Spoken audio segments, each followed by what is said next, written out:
itong si Sexy Star at itong si Tambaluslos na ipapagurgur daw si Cathy. Dahil sa kanyang expose na si Bangag Jr.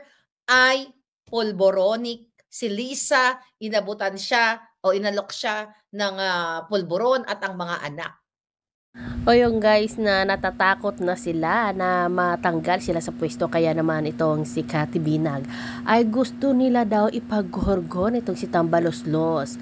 Ito naman yung kanyang Kerabels ay nagsabi din, buti na lamang at nalaman nga itong ni Maharlika ang plano nila, at hindi lang yung pati itong si Inday Sara Duterte ay plano din nila daw na ipaghorgor, kasi nga syempre once na matanggal nga itong si Bolboron nga na presidente natin sa pwesto, sigurado ay maapektuhan lahat sila.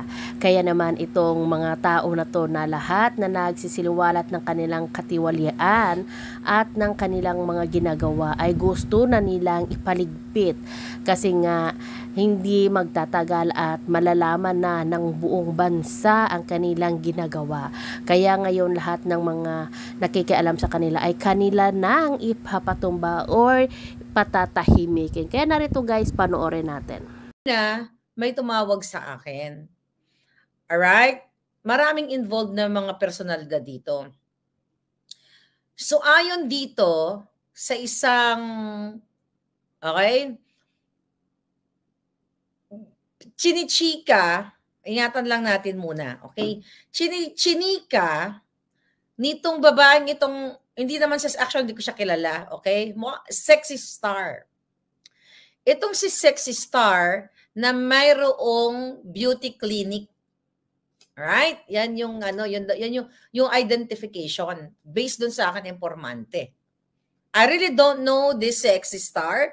Basta sabi ay Sexy Star na may beauty clinic na laging kasama si Martin Romualdez.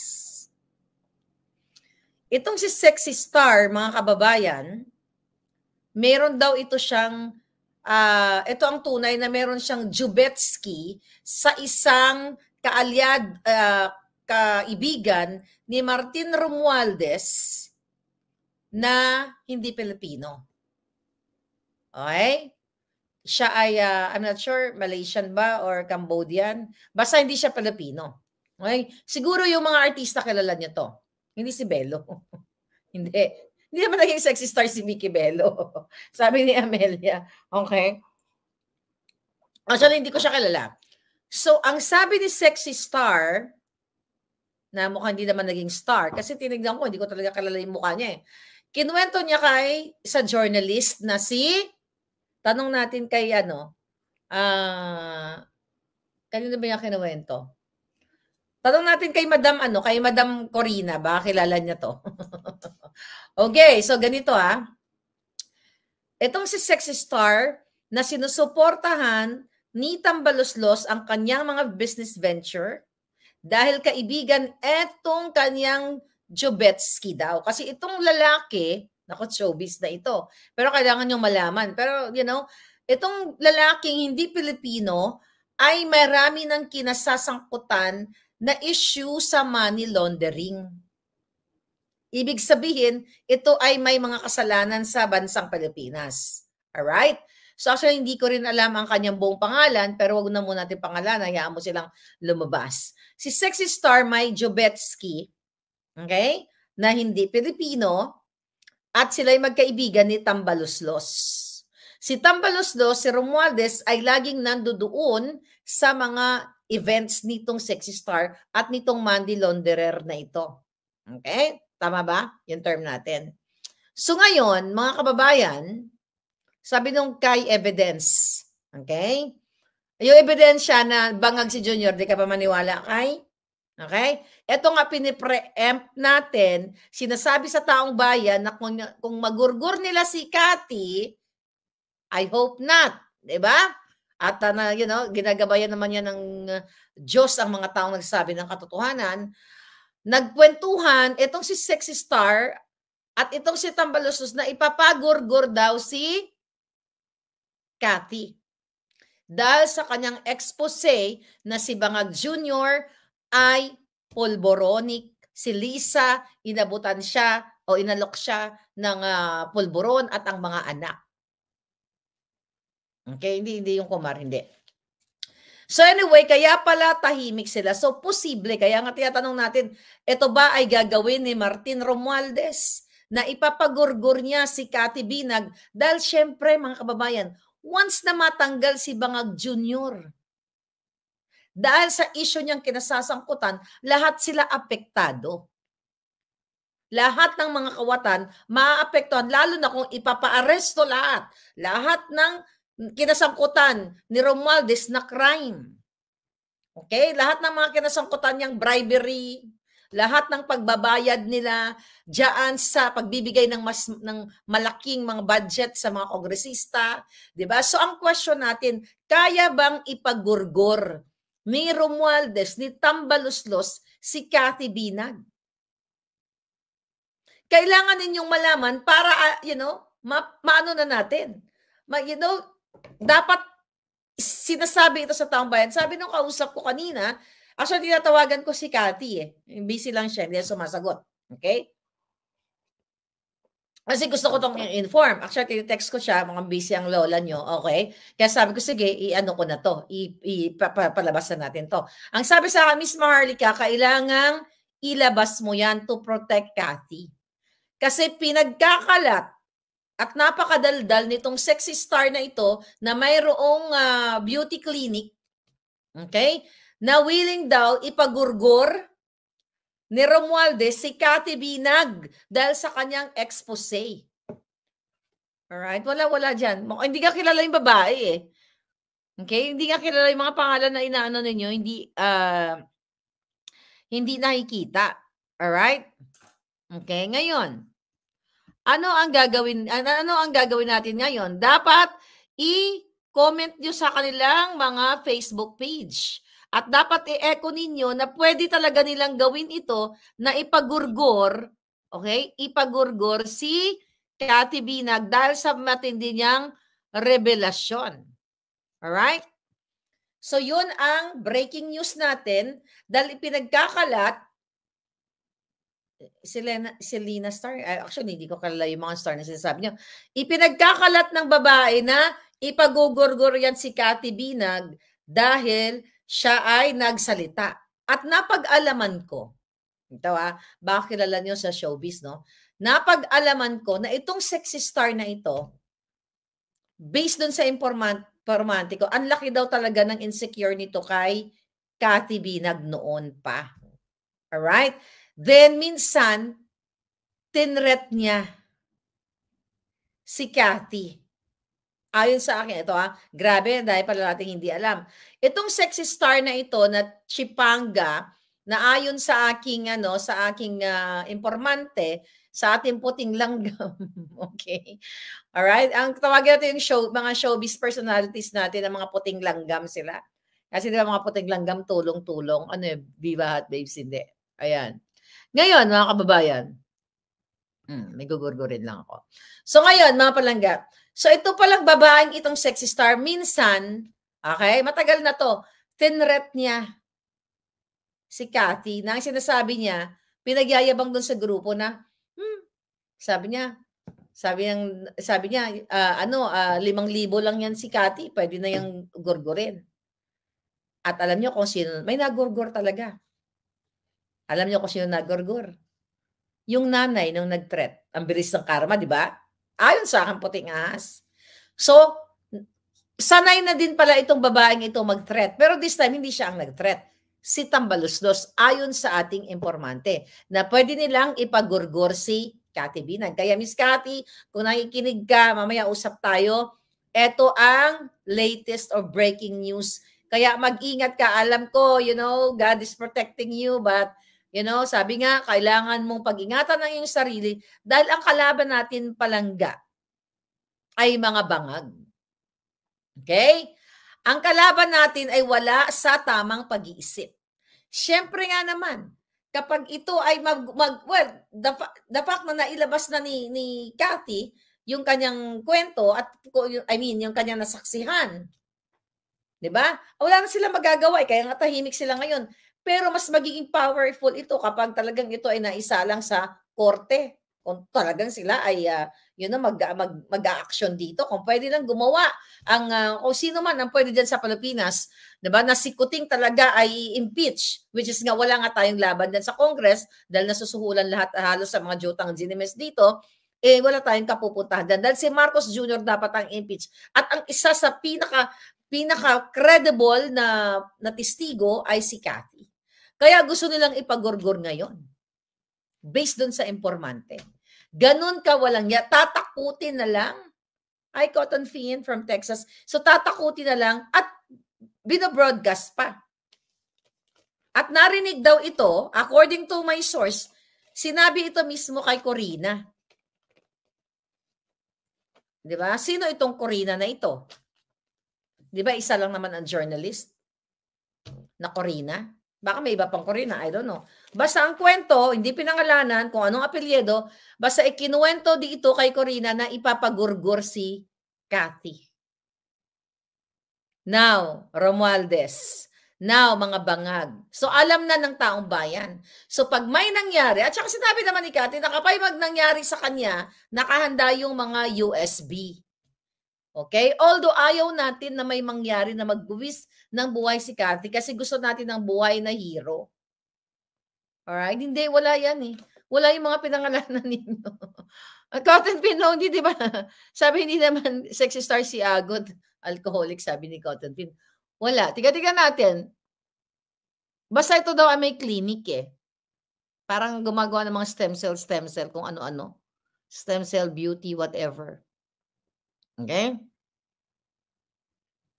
Bulok ang gobyerno. Hindi pa matanda, bata pa, mas nasa ano lang. Mabata pa yung, hindi bata yung sexy, nasa 40s yata. Early 40s. Laos na hindi naman daw sumikat. Pumato lang daw ito sa money launderer, kaya nagkapera.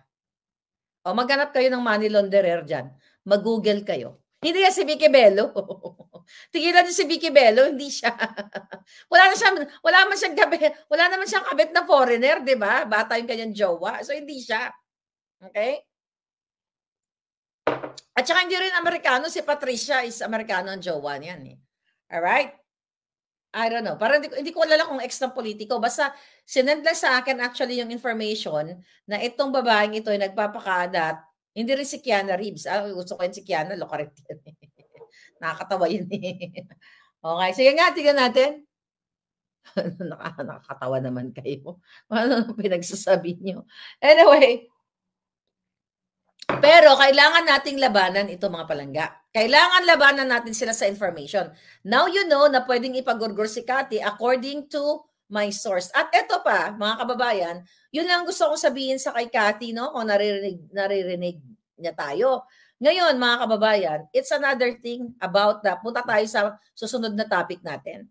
Alam nyo na, i-comment nyo lahat na wag nyo protect Cathy. Lagay nyo, protect Cathy. Kung ano man ang hashtag natin. My God, yung mga nananahimik na ng mga artista. Pinagpapangalanan nyo. Sabi ni Rob, si Ay, hindi naman sexy star si Ay. Gusto ko yan si Ay. Nakuloko talaga kayo. But ganun pa man, here's the thing. Here's another breaking news. Mga kababayan. So, ito, binabasa lang natin. Okay.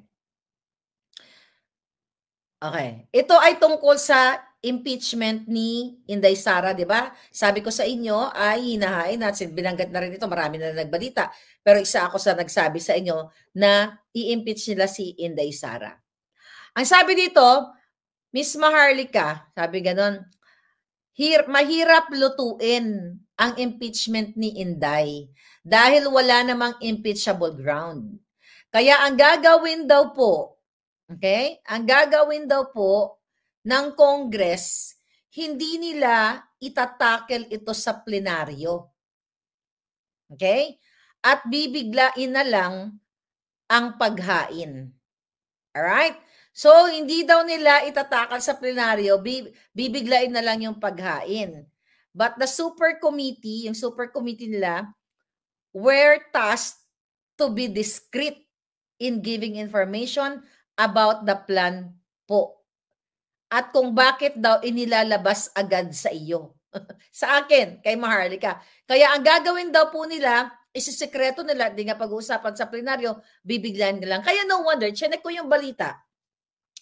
Ang sinasabi ng mga kongresista, yung mga sila, ano mga pangalan nun? Okay, yung ano na yon, yung mga in-interview mga bayan, hindi naman kailangan ng pangalan nila, na chismis lang daw itong impeachment kay Inday. Kasi, isa pa sa napag-alaman natin, maghahanap sila ng tao, not ang congressman, not one of the congressmen, kundi tao na gagamitin nila to file a case o to file an impeachment kay Inday. 'Di ba? Isa 'yon sa sinabi ko sa inyo na maghahanap sila ng fake witness sa DepEd na papalabasin nila na si Inday ay nagkaroon ng transaksyon na ghost delivery ng mga libro. Okay? So maaring taga DepEd ang mag-file ng case, pero ngayon kunyari ang papalabasin na kunyari wala silang kinalaman. At ito ay chismis lamang, di ba? Kasi A1 information to. Mismo sa Congress galing ito. Sabi ko sa inyo, lahat ng mga puting ahas, puting langgam, puting bees, lahat yan ay ating mga kawal. Yung mga bees and yung mga langgam na bago natin, okay? Nagkukumpul-kumpul sila ngayon para magbigay ng information. So now you know na itong ano na to, itong mga kongresista na to at mga kasabot ni Bangag Jr., hindi sila nagtatrabaho for you. Ang target nila kung paano maghanap ng fake witness, sinong mahanapin nilang taga-gurgor kay Cathy Binag, sino ang hanapin nila taga-gurgor kay Maharlika, di ba? Sinong kausapin nila para mag-file ng mga fabricated cases? Diyan sila nakatutok. But etong issue dito kay Inday Sara, talagang titirahin nila si Inday. Pero ngayon, ang usapan nila ay magmaang-maangan na muna at sasabihin ito ang nangyayari ay chismis lang. Now you know, Inday Sara, I hope may mga tao si Inday nakakanood nito. Ito yung gagawin sa'yo, Day. I don't know kung alam mo na ito. Pero yan ang gagawin nila. Kunyari, chismis lang kasi nakita sa balita. Hindi naman totoo. Chismis lang daw sinabi ni Harry Roque. A1 yung information. Na-impeach nila si Inday. Doon sila patungo dahil takot si Marcos Jr. at si Lisa Tanas na magsalita ang taong bayan, mag-speak up kayong lahat. At mawala sila sa pwesto. Kaya gugurguro nila si Inday. At posible kung totoo, itong pinagkakalat ng sexy star, okay, na may jowang money launderer, tama ba yung term ko? Okay? May jowang money launderer na ginagamit daw yung mga business nito na kunyari negosyo, pero ginagamit itong kumpanya na ito para sa money laundering activity ng kanyang Jobetsky. Okay, hindi si Rachel Palangga. Nananahimik sa Thailand yun eh. Pinapalo ko yun eh. Hindi siya si Rachel. So ngayon, ito yung nakaka-alarma. Nakaka-alarma na lahat na lang na magsasalita, katulad yan, si Cathy pagugurgur. According to that sexy star na ipinagkalat at sinabi kay Corina. Certain Corina. I don't know kung anong apelyido.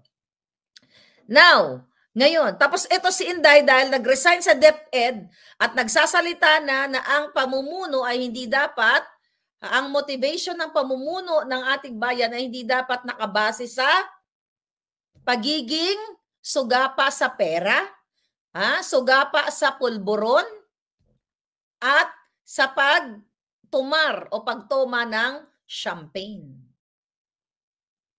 Diyos ko, wala. Hindi nga siya kilala kaya, hindi siya kilala kaya hindi siya napapangalanan.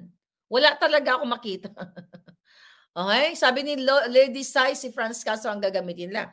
Exactly, kasi itong quad committee na ito, mga palangga, di ba, ngayon ay gusto nilang ipatawag, di ba? Kasama dyan si Inday Sara sa kanilang mga war on drugs, yung pinapatawag nila una, yung patungkol nga sa illegal na pulburon, yung tungkol daw sa mga sindikatong Chinese, at yung extrajudicial killings na naganap daw noong panahon ni Pangulong Duterte. At 'di ba, dinamay nila si Inday sa ICC.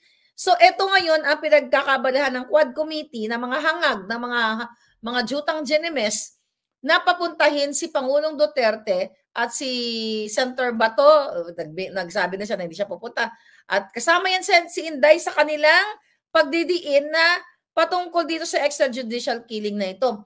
Kasi the purpose of these people ay i-trial by publicity ang mga Duterte at ang yung mga allies nila na still